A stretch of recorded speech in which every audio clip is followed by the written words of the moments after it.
बिहार के लोगों को अब जल्द ही अंतर्राष्ट्रीय एयरपोर्ट की सौगात मिलने वाली है। बिहार की राजधानी पटना में जयप्रकाश इंटरनेशनल एयरपोर्ट के नए टर्मिनल भवन का काम लगभग पूरा हो गया है।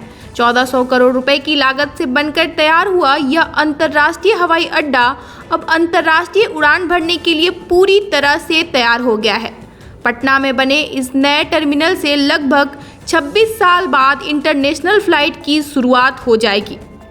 सूत्रों की माने तो देश के प्रधानमंत्री नरेंद्र मोदी 24 अप्रैल को इस अंतर्राष्ट्रीय हवाई अड्डे का उद्घाटन कर सकते हैं।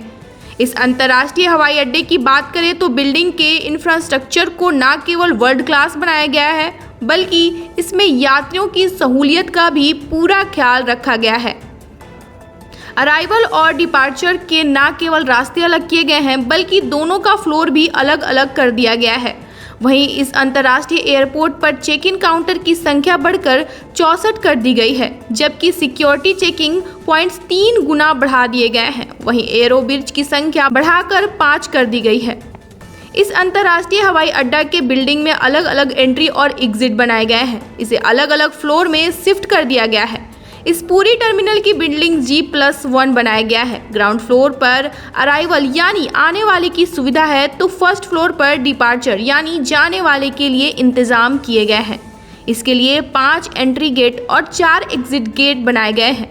वहीं इस नए टर्मिनल में यात्रियों को लंबी कतार से बचने के लिए 64 चेक इन काउंटर बनाए गए हैं। सुरक्षा की दृष्टिकोण से नए टर्मिनल भवन में 5 सिक्योरिटी पॉइंट बनाए गए हैं।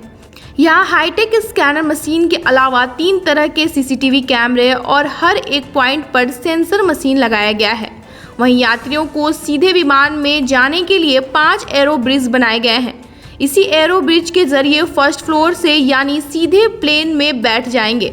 बताते चले कि वर्तमान में जयप्रकाश अंतर्राष्ट्रीय हवाई अड्डा पर 34 फ्लाइट उड़ान भर रही है। नया टर्मिनल बनने के बाद यहाँ से 75 फ्लाइट उड़ान भरेगी। बताते चले कि वर्तमान में एयरपोर्ट से साल भर में करीब 25 लाख यात्री का आवागमन होता है। वहीं नए टर्मिनल बनने के बाद यह संख्या 1 करोड़ तक पहुंचने की संभावना बताई जा रही है।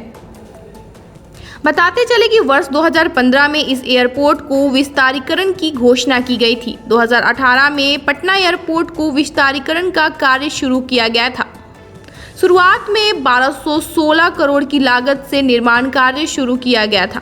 बाद में इसकी लागत बढ़ाकर 14 करोड़ रुपए कर दी गई। हालांकि 2022 तक नया टर्मिनल बनकर तैयार होना था, लेकिन कोरोना की वजह से इसमें देरी हो गई। लेकिन अब यह एयरपोर्ट पूरी तरह से अंतर्राष्ट्रीय उड़ान भरने के लिए तैयार हो गया है और संभावना है कि 24 अप्रैल को इसका विधिवत उद्घाटन कर दिया जाएगा।